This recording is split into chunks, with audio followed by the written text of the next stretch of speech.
Kalau suara saya udah terdengar jelas kan? Terdengar. Okay. Aman ya? Oke.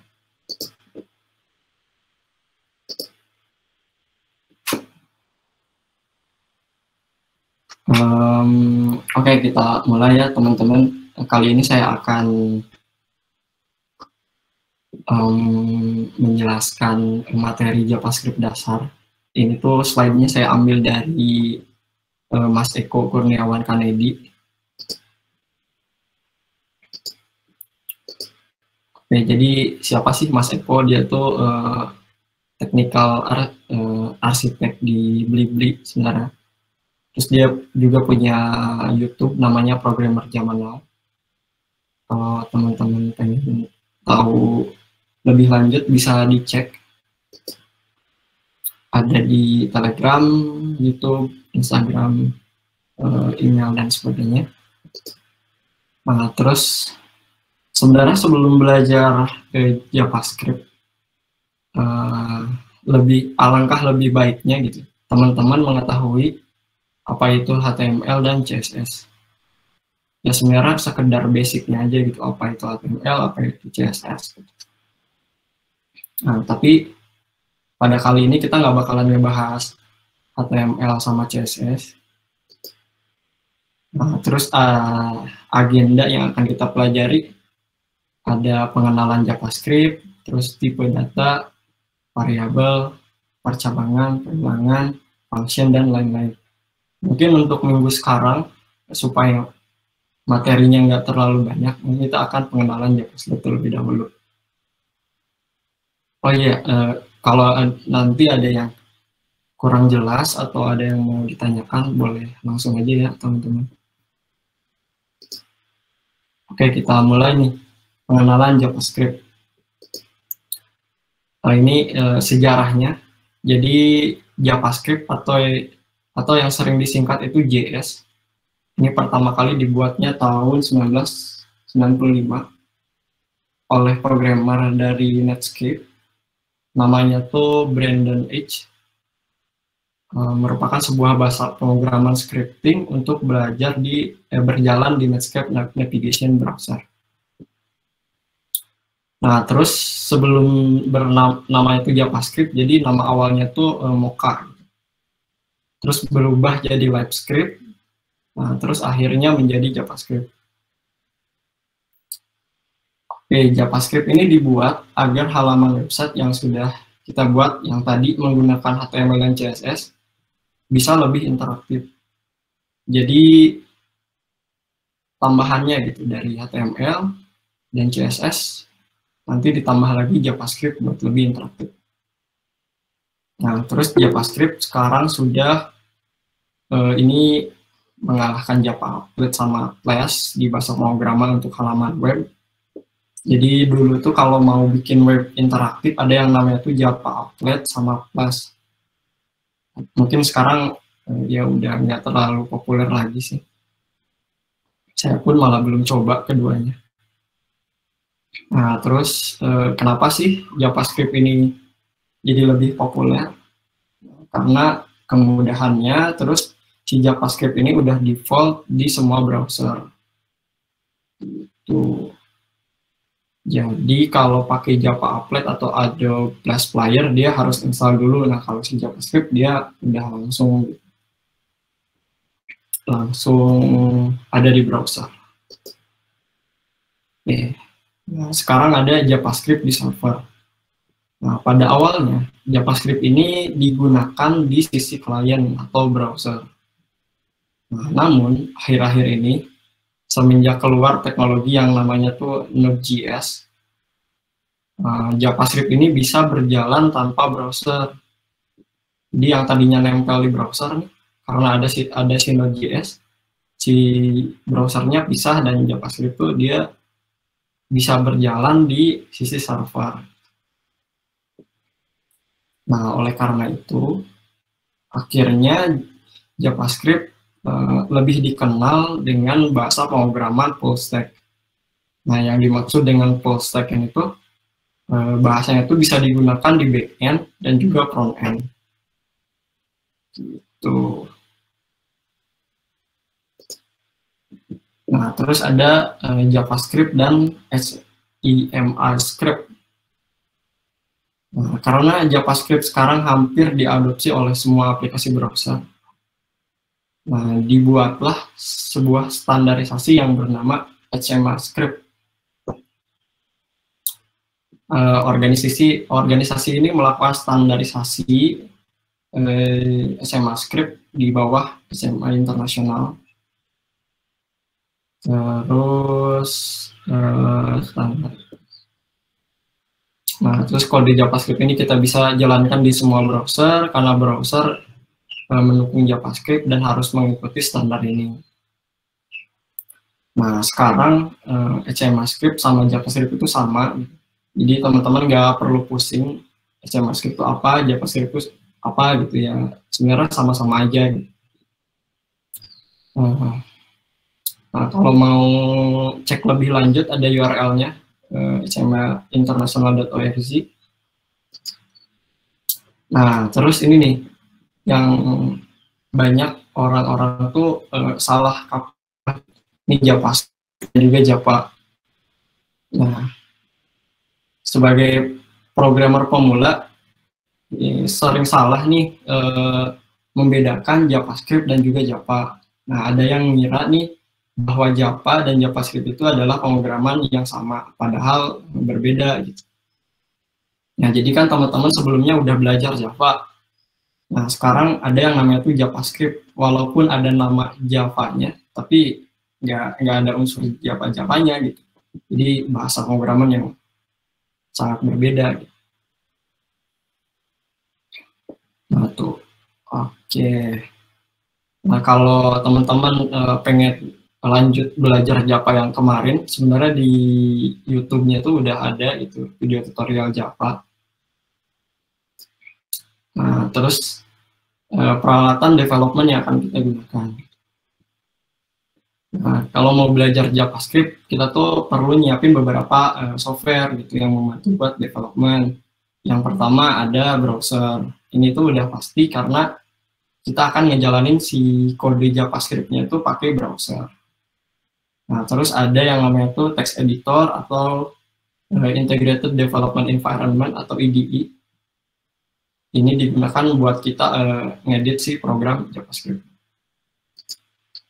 Nah, terus kalau browser yang bisa digunakan ada Google Chrome, ada Firefox, Microsoft Edge, Safari, Opera, dan sebagainya. Banyak. Kalau saya sendiri sih pakainya Brave browser. Nah, terus untuk text editor atau IDE, yang paling populer itu ada yang namanya Visual Studio Code. Ini saya juga kebetulan pakai dan demo kali ini bakalan pakai Visual Studio Code. Terus ada Atom, ada Sublime, ada WebStorm, Notepad, dan sebagainya. Banyak. Oke, kita mulai nih belajar si JavaScript-nya. Jadi yang tadi tuh cuma pengenalan doang sih, kenapa sih JavaScript ada, apa sih JavaScript itu. Nah, sekarang kita mulai ke belajar bahasa pemrogramannya. Nah, biasanya kalau kita belajar bahasa pemrograman yang baru, pasti kita sering menjumpai yang namanya tuh Hello World. Ini tuh kayak udah tradisi programmer gitu, belajar bahasa baru. Pasti awalnya tuh Hello World. Nah, membuat kode JavaScript caranya, sebenarnya ada beberapa cara nih buat membuat kode JavaScript.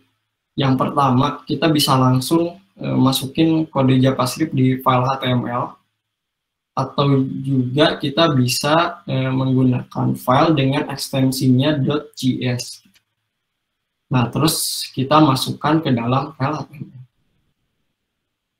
Nah, terus di course kali ini kita akan praktekin yang di HTML langsung dan yang include di file JavaScript. Oke. Nah, ini cara penulisan JavaScript. Jadi ada file HTML, terus kita bikin tag yang namanya tuh script. ditutup lagi dengan slash script. Nah ini tuh adalah JavaScript-nya, gitu. Codingan JavaScript-nya. Kalau kita praktek ini, misal kita bikin index.ml. Nah ini sekalian dipraktekin. Sekalian gimana sih cara bikin file HTML. Jadi kalau mau bikin file HTML itu mudah sebenarnya. Teman-teman bisa create new file. Saya kayak tadi index. Nah di akhirnya tuh pakai ekstensi .html. Nah ini udah kebikin gitu file HTML. Nah, terus kalau di VS Code tuh ada yang namanya tuh shorthand buat bikin struktur HTML. Nanti otomatis dibikin kayak gini. Ada doc type, ada HTML-nya, ada head, ada body.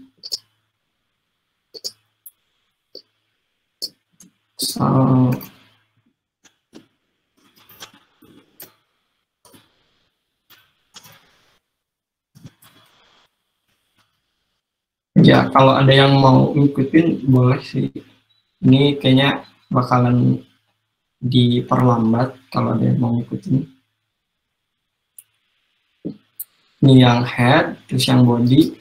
Nah, kalau kita mau bikin JavaScript di HTML, kita buka tag yang namanya tuh script. Terus ditutup lagi script kayak gini. Nah, terus kita bisa bikin si kode JavaScript-nya yang tadi tuh dokumen.println.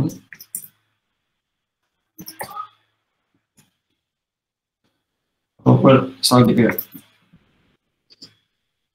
Nah, terus buat ngejalanin si file HTML ini, teman-teman bisa install extension yang namanya tuh live server. Ini extensionnya.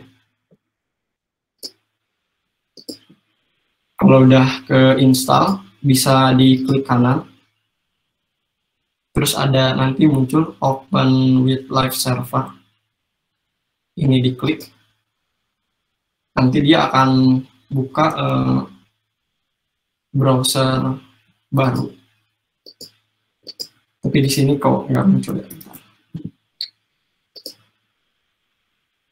Oke, wait.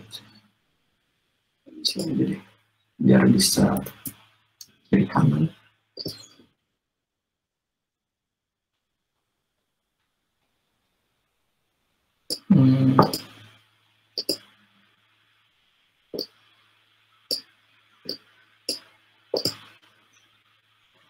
Oke, wait. Print line. Oh, right line. Salah. Nah, kalau teman-teman pakai live server, tiap kali kita ngelakuin perubahan, itu bakalan langsung muncul di browsernya gitu. Jadi kayak nggak perlu reload lagi. Nah ini buat yang Hello World. Semoga kelihatan. Nah ini buat JavaScript buat nulis si dokumen yang sederhana gitu, Hello World doang. Misal belajar JavaScript dasar kayak gitu. Nah sebenarnya tuh kalau si JavaScript dia udah otomatis ada di browser. Kalau teman-teman pengen cek, ini bisa diklik kanan. Terus ada yang namanya tuh inspect. Nah, nanti dia akan muncul kayak gini. Saya coba ke bawahin. Nah, nanti tuh ada yang namanya tuh ini tuh web developer tools dari browser.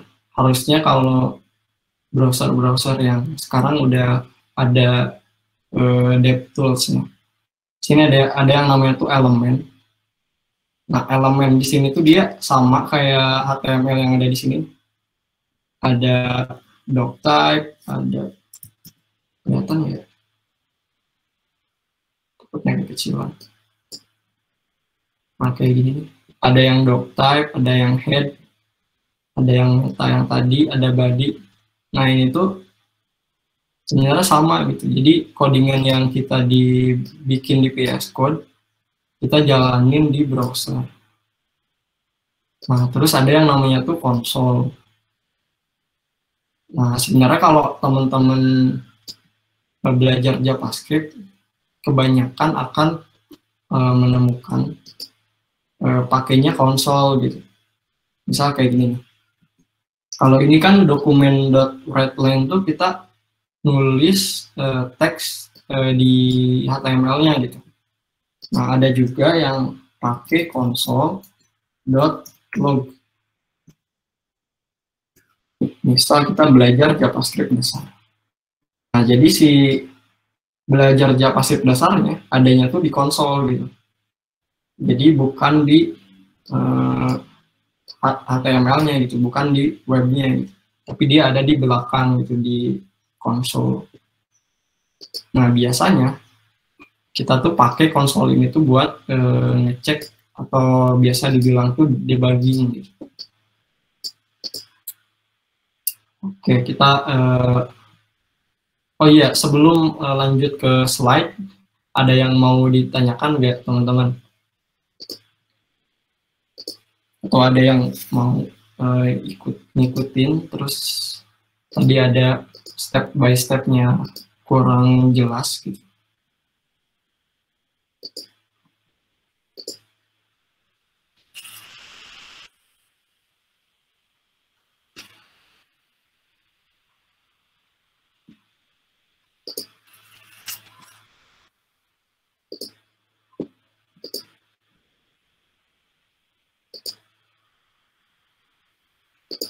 Oke, sepertinya aman ya.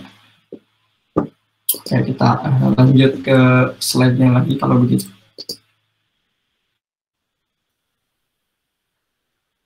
Oke. Nah, barusan kan dia nulis apa sih? Kode JavaScript-nya tuh di HTML pakai TypeScript gitu. Nah, sebenarnya kita juga bisa pakai include script. Jadi kita bikin file JavaScript-nya dulu, terus kita masukin ke HTML. Kalau kita contohin bisa kayak gini. Misal di sini kita bikin folder yang namanya tuh script. Kayak gini. Terus kita bikin file yang namanya misal hello.js. Nah, nanti kita bikin filenya tuh hello ekstensinya .js gitu. Berarti nandain kalau filenya itu dia file JavaScript. Nah, di sini tuh kita bisa langsung nulis di JavaScript-nya gitu, nggak perlu pakai tag yang script-script kayak gini. Jadi misal kalau kita copy yang ini, udah kita langsung copy, kita save. Nah, buat manggil si hello.js, kita bisa komen dulu ini. Jadi kalau di VS Code itu pakai control, terus pakai slash, ctrl plus slash kalau teman-teman mau ngikuti. Ini buat shorthand comment. Nah, buat manggil si script hello.js, kita bisa script. Kalau di VS Code dia bakalan langsung ngasih tahu ada suggestion script.2 src. Nah, di sini tuh ada script, ada properti yang namanya tuh src atau source. Nah, src ini tuh kita mau pakai script yang file JavaScript-nya di mana gitu. Nah, kalau di sini tuh Jadi kan ini kita ada di index.html. Nah, kita pengen ngakses si file hello.js. Nah, di src-nya kita pakai .slash. Ini tuh namanya tuh relative path. Teman-teman bisa langsung diarahin ke atas ke bawah. Nah, kita pilih ke script. Nah, terus kita bisa klik yang si hello.js ini. Nah, kalau udah, hasilnya sama kayak yang di script di atas. Gitu. Nah, sebenarnya sih teman-teman bakalan jarang banget bikin JavaScript di dalam HTML langsung gitu. Nah, biasanya kita pisahin si JavaScript ini ke dalam file-file kayak gini, misal hello.js atau bikin apa gitu. Nah, biasanya kita pisahin ke dalam file-file JavaScript di sini. Soalnya kalau di HTML langsung, itu codingan HTML-nya akan banyak, susah dibaca.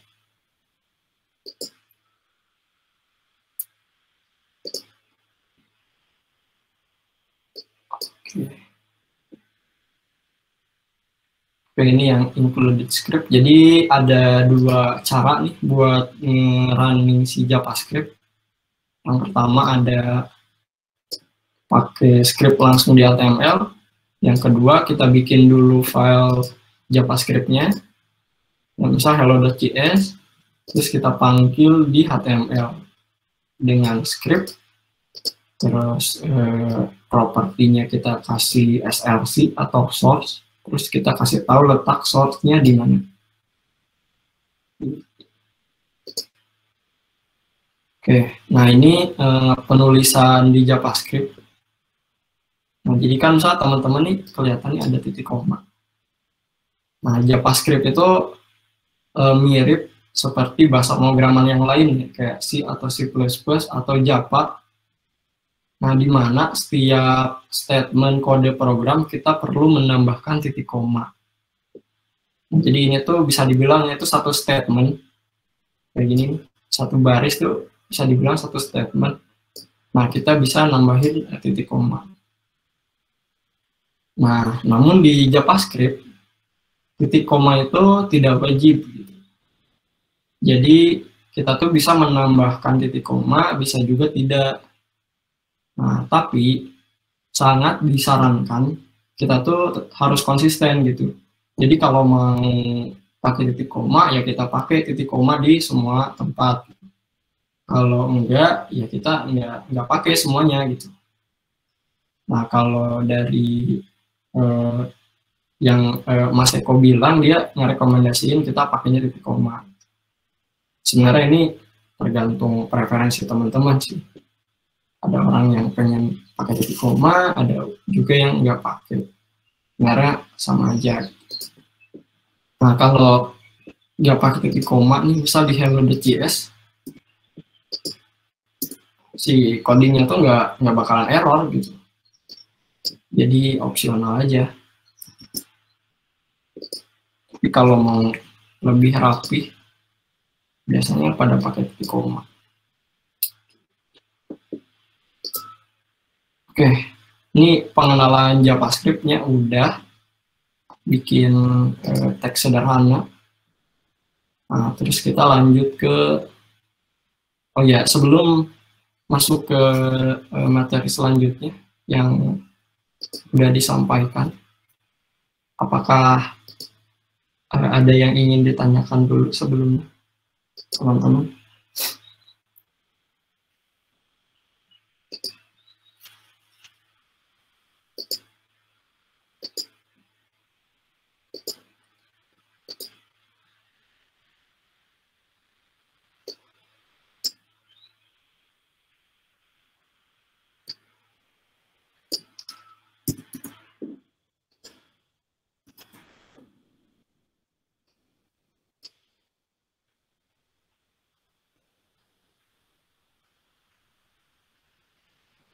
Oke, kalau nggak ada, kita bisa lanjut ke materi selanjutnya. Ada yang namanya tuh komentar. Oke. Komentar sama sebenarnya di semua bahasa pemrograman. Jadi komentar ini tuh nggak bakalan dieksekusi ketika programnya dijalankan. Nah, komentar ini tuh biasanya digunakan sebagai informasi tambahan atau petunjuk.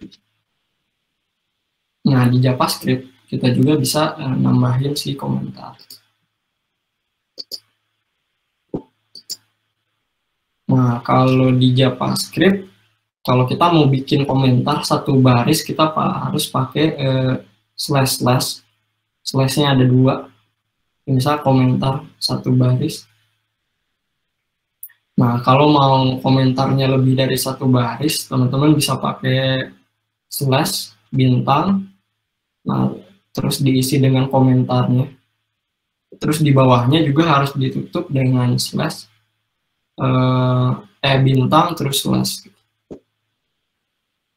Nah, kalau kita contohin tuh bisa kayak gini. Ini kita komen aja, terus kita pakai yang atas lagi. Nah, kalau kita mau bikin komentar, di sini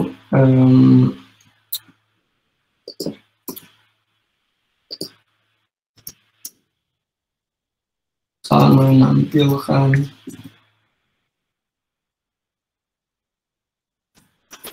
menampilkan teks dengan JavaScript. Gitu. Nah, kalau kita lihat nih, kita nambahin komentar, tapi di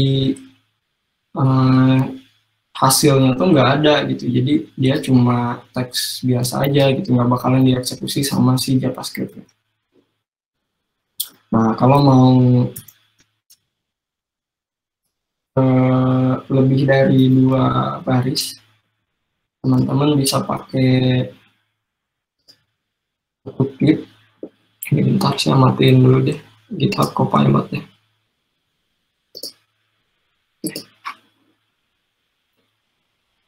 Nah, ini bisa pakai slash bintang, terus ditutup dengan slash bintang.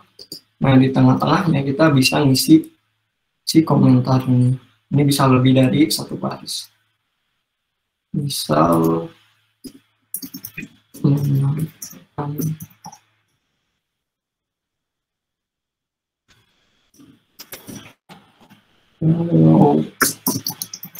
dengan konsol index.html misalnya gitu. Ini kita ganti jadi hello world lagi. Ini jadi berubah. Ini buat komentar di JavaScript.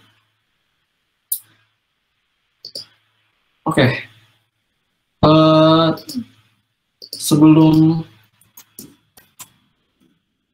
kita lanjut ke tipe data yang ada di JavaScript, untuk komentar ini ada yang mau ditanyakan ya, teman-teman?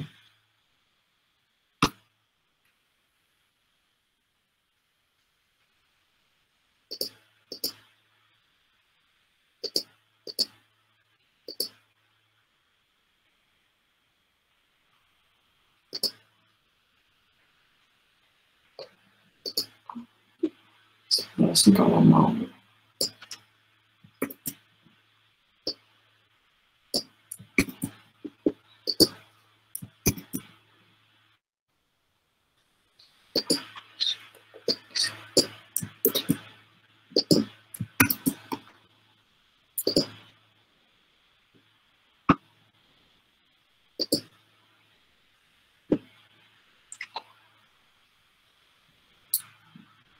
Nggak ada ya. Oke deh. Kita lanjut ke tipe data di JavaScript.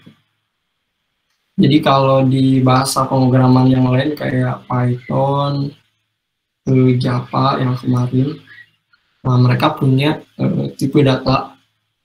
Nah, kalau di JavaScript juga ada tipe data. Misal di sini ada tipe data number. Jadi sama sebenarnya. Kalau penjelasannya JavaScript itu hanya mendukung satu tipe data number. Nah, di mana tipe data number di JavaScript bisa berupa bilangan bulat atau bilangan desimal. Nah, kalau di bahasa pemrograman yang lain, biasanya kita ngebedain tipe data number yang bilangannya bulat atau enggak bilangannya desimal. Nah, kalau di JavaScript ini semuanya disatukan. Jadi mau bulat atau mau desimal, tipe datanya number. Nah, kalau mau bikin tipe data number di JavaScript, sebenarnya sama aja gitu. Jadi kita bisa langsung ngisi numbernya, misal di sini tuh 100, terus 100,100 gitu.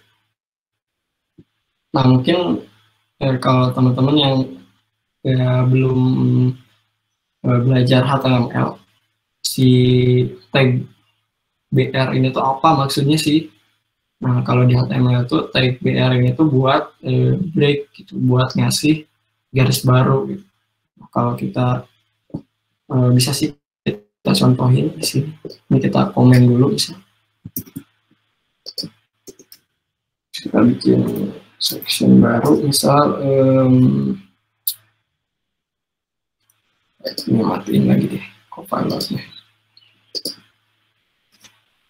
Tipe data number, misalnya gitu. Kita bisa dokumen dot write line. Mau kita isi apa? Misalnya kayak tadi 100.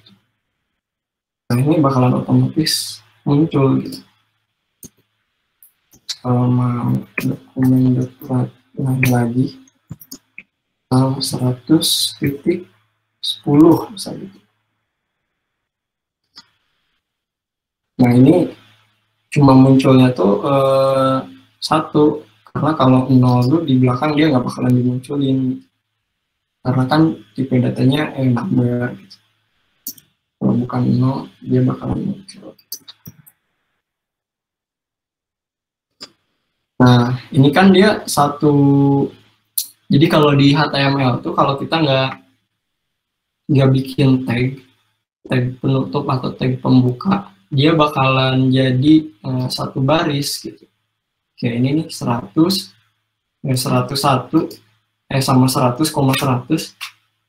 Dia walaupun di sininya di JavaScript-nya beda baris, tapi kalau ditampilin di HTML dia nggak bakalan ke bawah gitu. Jadi kalau kita mau bikin dia tulisannya ke bawah, kita harus tambahin lagi bisa dokumen dot write line.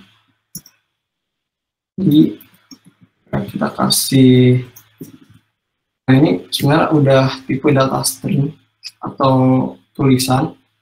Kita bisa tambahin tag /data. Ini jadinya tag HTML. Kalau kita cek nih di sini, harusnya dia ada. Bisa diarahin sih.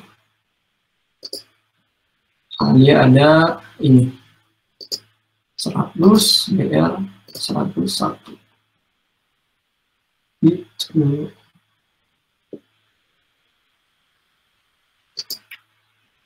Oke, nah terus notasi pada number.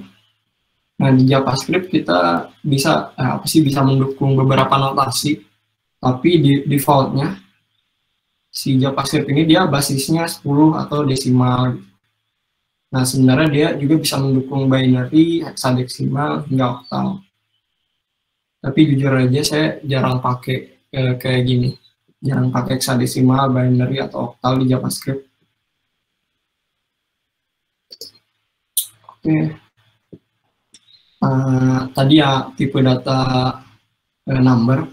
Sekarang lanjut ke tipe data boolean. Nah, sama seperti bahasa pemrograman yang lain, jadi tipe data boolean itu tipe data yang hanya ada dua, benar dan salah atau true or false. Nah, terus benar itu direpresentasikan dengan kata kunci true. Nah, kalau salah dia direpresentasikan dengan kata kunci false. Nah, terus kalau tipe data boolean itu sebenarnya tipe data yang sangat sederhana gitu, jadi cuma ada dua. Tapi si tipe data ini tuh bakalan banyak sekali digunakan gitu kalau teman-teman ngoding gitu ke depannya. Soalnya si tipe data ini tuh dipakai buat kondisional gitu. Nanti kita bakalan bahas di materi percabangan. Nah, terus kalau mau ngisi tipe data boolean sebenarnya sama kayak tadi, tapi di sini kita tuliskan true dan juga false. Kalau kita praktekin, yang ini kita bisa komen. Yang bisa kita komen. Terus bikin baris baru lagi.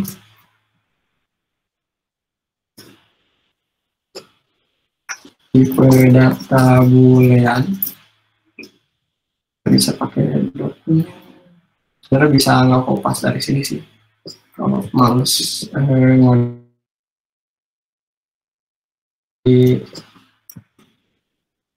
diisi true, ini juga diisi false. Nah, karena kita tampilinnya ke HTML, jadi sebenarnya dia jadi teks biasa aja gitu kalau di HTML. Tapi sebenarnya kalau di JavaScript ini tipenya boolean. Oke. Nah, selanjutnya ada tipe data string. Nah, tipe data string atau teks ini tuh kumpulan data bisa berisi data kosong atau enggak karakter. Nah, sebelumnya kan kita udah pernah menggunakan JavaScript nih pakai ketika membuat hello world, nah sebenarnya itu tuh string gitu. Nah, di JavaScript kita bisa membuat tipe data string.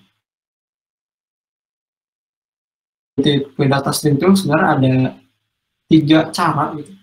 Ini pakai petik 2 atau enggak petik 1, sama ada juga bisa pakai backtick gitu yang ada di bawah ISC kalau di keyboard. Itu bisa pakai tipe data string. Nah, kalau contohnya yang sama sebenarnya kayak yang tadi, cuma kita bedainnya tuh ada di depannya. Kalau string tuh ada tanda kutipnya, kutip 2 atau kutip 1. Kalau kita coba ini bisa kayak gini.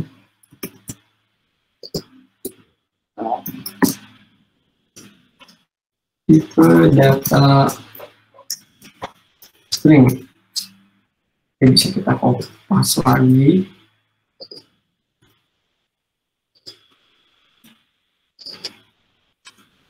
Kalau di sini itu jadi Andri, di bawahnya bisa jadi ini atau enggak bisa jadi di bawahnya jadi Pak Sumedang. Nah, ini jadi tipe data string gitu.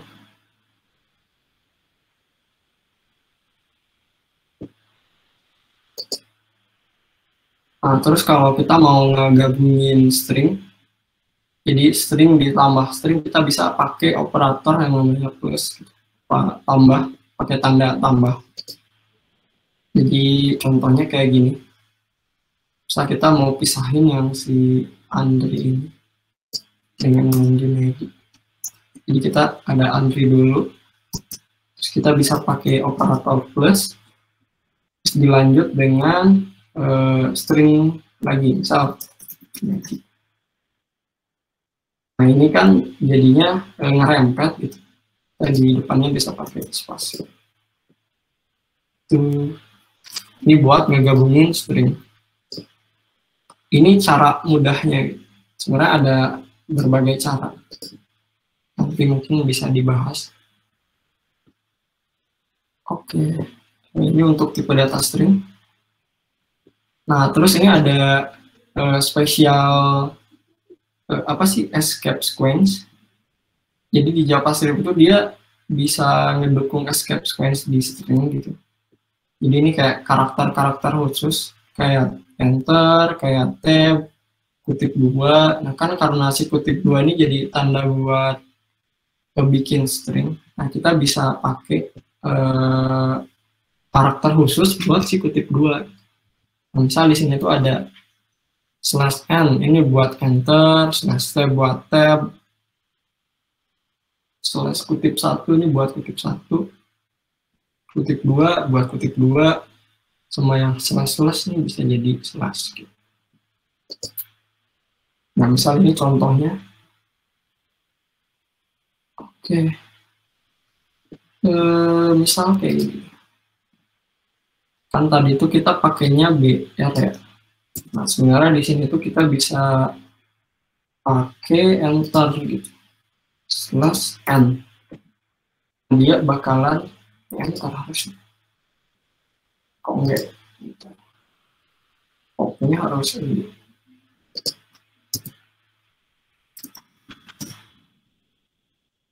Bentar.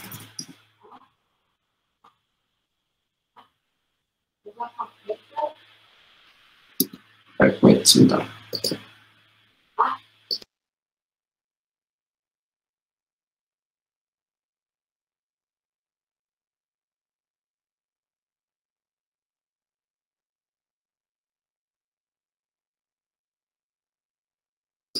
Oke, bentar. Saya lanjut. Ini buat yang tadi ya. Bentar, kita coba deh. Oh, kayaknya harus ini ya, harus di dalam tag area kayaknya. Kita coba deh. Nggak ribet. Nggak bisa pakai konsol lagi sih.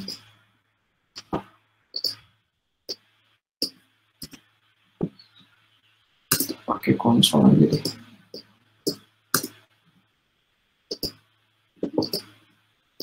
Konsol. Log. Ini sudah bisa pakai kutip 2, bisa juga pakai kutip 1. Kayak gini, Andri slash n.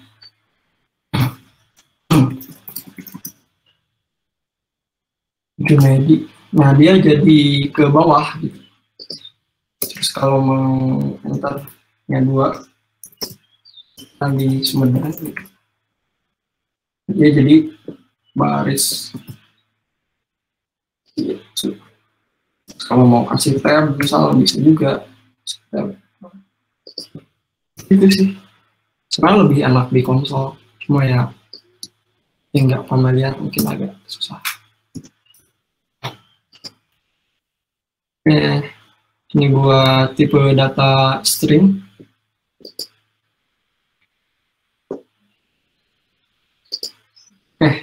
Sebelum lanjut ke materi selanjutnya, ini lumayan agak panjang. Ada yang mau ditanyakan terkait tipe data yang udah tadi dicoba? Ada number, ada boolean, ada juga string. Nah, teman-teman.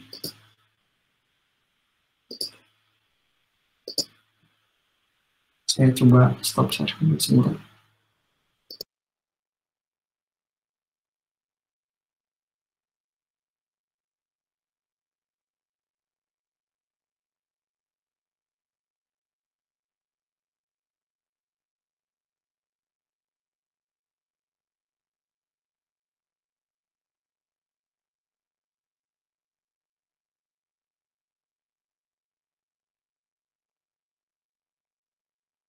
Oke. Ini kita mau lanjut ke slide berikutnya, ini lumayan agak panjang sih. Atau sudah dulu? Gimana nih teman-teman? Takutnya udah pada pusing. Oh, boleh. Sorry. Sebentar, lupa belum selesai.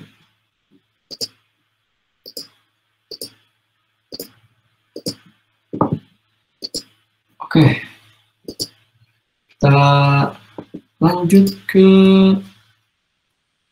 slide berikutnya. Ada yang namanya variabel. Nah, kalau kita nulis kode ini tanpa variabel, hasilnya tuh kita bisa, misal ini kan mau nulis nama Eko Kurniawan Kanedi. Nah, kalau nggak pakai variabel, kita nulisnya tuh harus satu-satu kayak gini. Misal Eko, ini garis baru, Eko lagi, garis baru, Eko lagi. Nah, gimana sih biar nggak ngulang-ngulang kayak gini? Kan kalau ngulang-ngulang gitu nggak bagus juga, nggak enak dibaca, sama capek juga pas ngoding. Nah, ada yang namanya tuh variabel. Nah, variabel ini adalah tempat untuk menyimpan data. Nah, biasanya sih si variabel itu diibaratkan sebagai ember gitu, yang menampung si data-data. Misal data ini tuh kayak dia nampung air atau apa gitu. Nah, biasa si variabel itu diasumsikan atau dianalogikan sebagai sebuah ember atau bucket. Nah, dengan menyimpan data di variabel, kita bisa menggunakannya lagi dengan menyebutkan nama variabelnya. Nah, mungkin ini kayak sama aja sih sama bahasa pemrograman yang lain. Ada yang namanya variabel. Untuk membuat variabel di JavaScript, kita bisa menggunakan kata kunci var diikuti dengan nama variabelnya. Nah, yang perlu teman-teman ingat, JavaScript ini tuh dia tipenya tuh dynamic language gitu. Jadi artinya variabel di JavaScript itu kita tidak terpaku harus menggunakan satu tipe data. Jadi kita bisa mengubah-ubah tipe data di variabel yang sama. Jadi kalau ya sebenarnya ini mirip kayak Python, kalau teman-teman udah belajar Python di semester sebelumnya. Jadi kalau di Python kita bisa ganti variabel dengan tipe data yang baru gitu. Misal ada pertama kita isi dengan string, terus di tengah jalan kita bisa ganti dengan number, itu bisa banget. Nah, di JavaScript juga bisa seperti itu. Nah, ini contoh penulisan variabel. Oke, ini kita komen lagi. Kita masuk ke ini, mending bikin file baru atau nggak usah.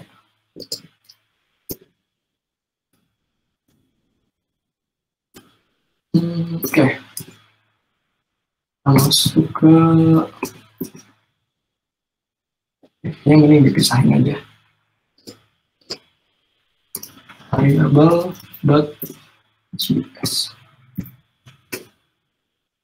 Buat manggil si variable.js, teman-teman bisa ganti di sini di index.html. Scriptnya kita ganti misal ke yang tadi apa sih, variable.js. Kemudian di scriptnya itu kita bisa ngisi beberapa file JavaScript gitu. Jadi nggak cuma satu doang, pakai hello pun masih bisa kepanggil. Jadi biar nggak kebanyakan, ini bisa dihapus aja. Jadi kita pakai satu, ini juga di close, ini juga di close. Nah, buat bikin variabel, kata kuncinya tuh kita pakai var kayak gitu. Misal isi dengan full name. Ya, udah kita bisa bikin variabel. Nah, tapi kan sebentar.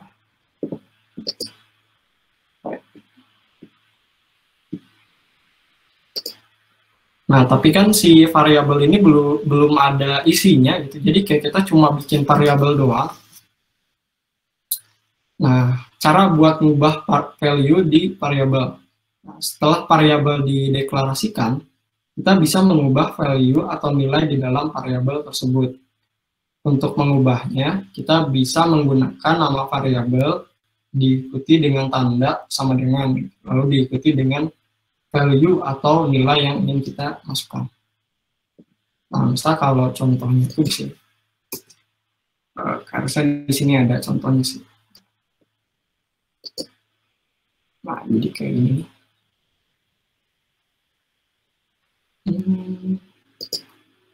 Misal full name diisi oleh Andri Junaidi misalnya gitu. Terus diisi lagi misalnya jadi full name sama dengan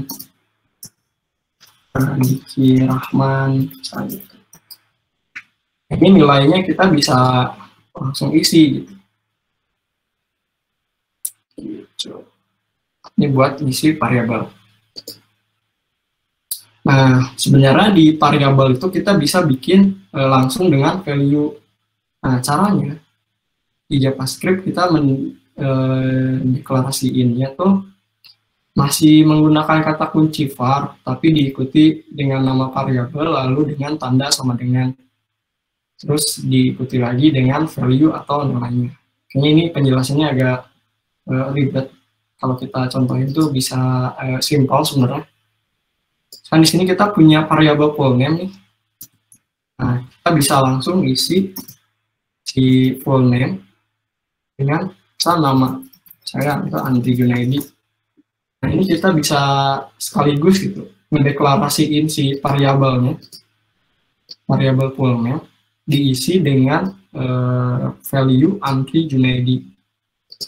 Kalau kita keluarin nilainya pakai console.log full name. Nah, di sini muncul Andri Junaidi.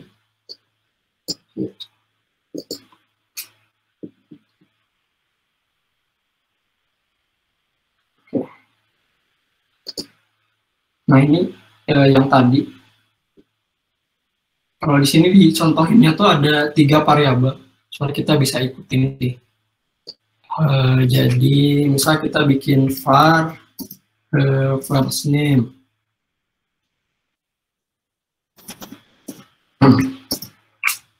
Andri misalnya. Var lagi last name.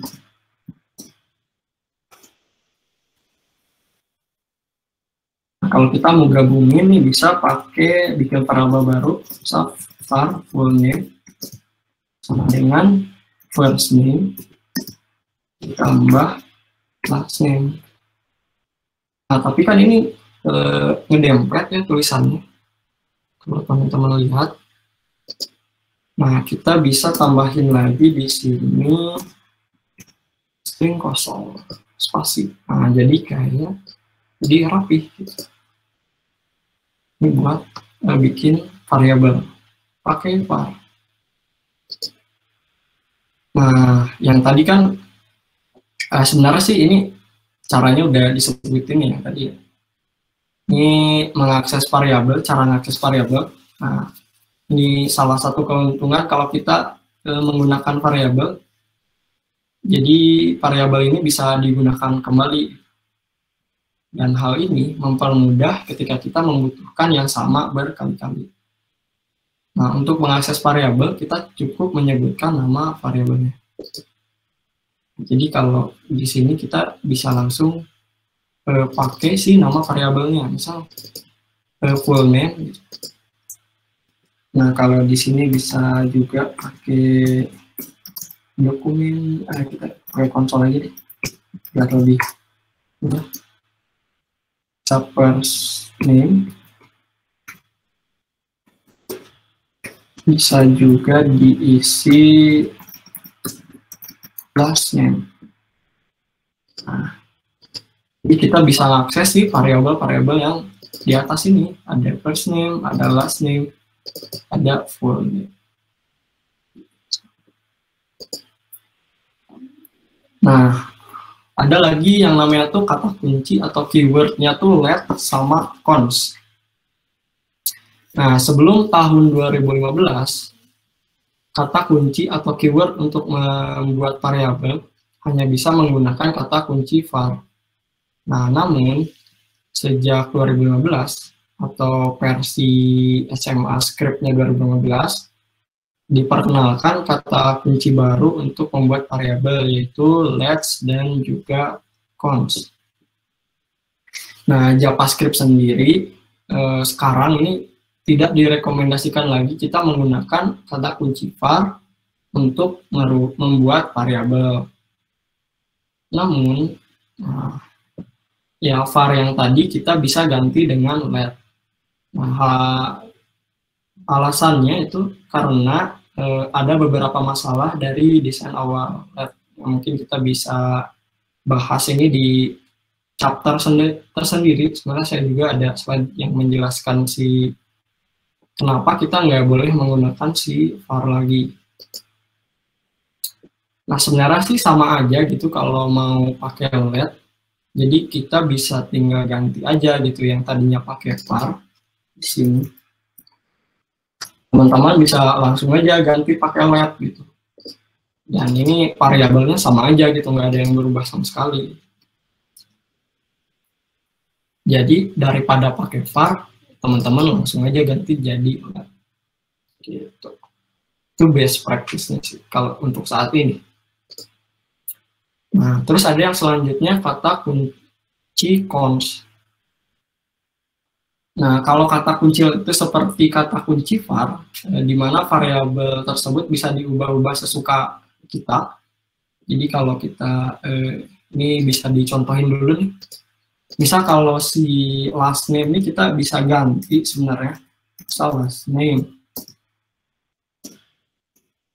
1, 2, 3. Nah, dia jadi berubah gitu. Si last name-nya tuh jadi Andri 1, 2, 3 gitu, enggak si Junaidi lagi, karena di bawahnya kita timpah dengan nilai yang baru. Kalau pakai let ini bisa gitu. Nah, kalau kita pakai kata kunci cons ini agak beda. Jadi kalau kita variabelnya sudah diisi variabel cons, maka variabel tersebut tidak bisa diubah value-nya gitu. Nah, variabel sejenis ini kadang juga dibilang sebagai konstan atau konstanta. Jadi nilainya tetap gitu, konstan. Nah, kalau kita mau bikin variabel cons, sama aja sebenarnya. Kita bisa, ini saya coba komen dulu biar nggak ganggu. Jadi kita cukup di awalnya tuh pakai keyword cons, diikuti nama variabelnya. Misal belajar, kayak apa ya? Ya boleh belajar. Misal title sama dengan misal belajar JavaScript dasar cons. Nah, kalau kita pakai cons, kalau kita mau ganti si title ini, misal jadi belajar web. Nah, dia ada error gitu. Kayak ini errornya tuh. Untype error, assignment to constant variable. Jadi kita nggak bisa assign nilai baru ke dalam si constant variable. Jadi kalau kita pakai cons, teman-teman harus agak hati-hati. Jadi kalau kita pakai cons, ya nilainya cuma diisi satu kali gitu. Jadi kita nggak bisa membuat, nggak bisa ngisi ulang gitu si value-nya. Gitu. Ini bakalan error. Oke, ini kita udah beres ngebahas variabel. Mungkin ada yang mau ditanyakan dulu. Sebenarnya ini variabel bakalan sering teman-teman temui gitu. Jadi harapannya bisa agak dipahami, soalnya bikin variabel di JavaScript agak lumayan panjang gitu, ada 3 cara.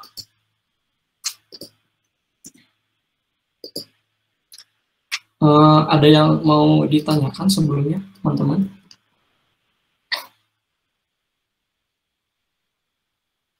Silahkan ya. Tapi udah cukup baik teman-teman ya. Sudah apa namanya? Sangat fundamental ya, menunjukkan bedanya tipe data yang ada di Python ya, Java, JavaScript ya. Nah, jadi intinya teman-teman sudah mulai terbiasa melihat ya bagaimana misalkan mendeklarasikan variabel ya. Nanti di bahasa PHP pun sama ya, nanti akan ada apa namanya deklarasi dolar variabel gitu ya, Andri ya, kurang lebih seperti itu ya. Nah, dolar dis ini atau mungkin dolar variabel dia bertindak semacam variabel global ya. Oke. Dan mirip dengan Python ya, tidak perlu ada deklarasi apakah string atau mungkin integer ya, tapi cukup kita mendeklarasikannya misalkan dolar $x sama dengan, kalau dia diisi angka 123 titik koma, maka akan dikenali sebagai tipe data bilangan bulat ya, discrete. Kalau misalkan dolar $x sama dengan tanda petik 2, namanya misalkan diisi nama Andri ya, Junaidi ya, di tengah-tengah tanda petik 2, maka akan dikenali sebagai tipe data string ya. Oke. Untuk tipe data list juga sama ya. Nah, yang penting teman-teman sering berinteraksi ya, jangan kaget nah ya, atau mungkin khawatir gitu ya.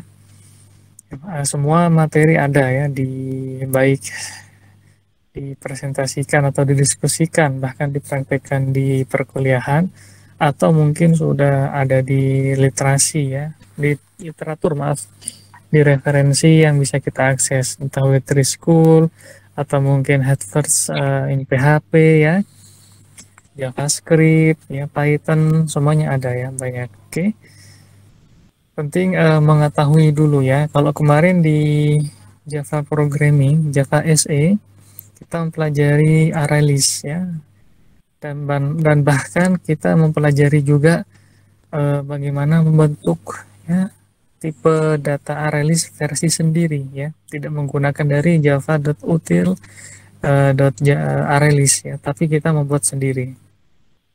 Untuk operator juga kemungkinan ini sama ya, Python ya, JavaScript ya, hanya saja perbedaan bahasa ya. Oke. Nah, begitu dulu ya mungkin ya teman-teman ya. Ini sudah sangat baik ya presentasinya. Oke, untuk minggu depan tetap ya, mudah-mudahan ada kelanjutan dari Andri Junaidi. Kalau tidak, bisa kita isikan dengan Java Programming ya, Java SE, yakni bagaimana menyusun dan mengimplementasikan struktur data ya. Oke, struktur data, stack atau mungkin queue ya, atau list ya, array list, ada tree ya, ada hash ya, ada dictionary juga sama ya. Oke, sangat banyak ya, variatif ya. Oke, begitu dulu ya Andri, Dadan, dan teman-teman yang lain. Oke, jangan lupa diisi dulu daftar presensi ya, diisikan. Oke, mudah-mudahan pertemuan kali ini, silakan kalau ada yang mau tanya dulu ya. Ada? Barusan ada yang mengacungkan. Oke, sudah di-share oleh Kamila Arlinda. Tolong untuk diperhatikan dan langsung diisi ya. Oke, Hari ini ada sekira 14 ya, 14 peserta. Oke. Nah, ini teman-teman nanti akan merasakan betul ya di semester depan ya. Yani ketika JavaScript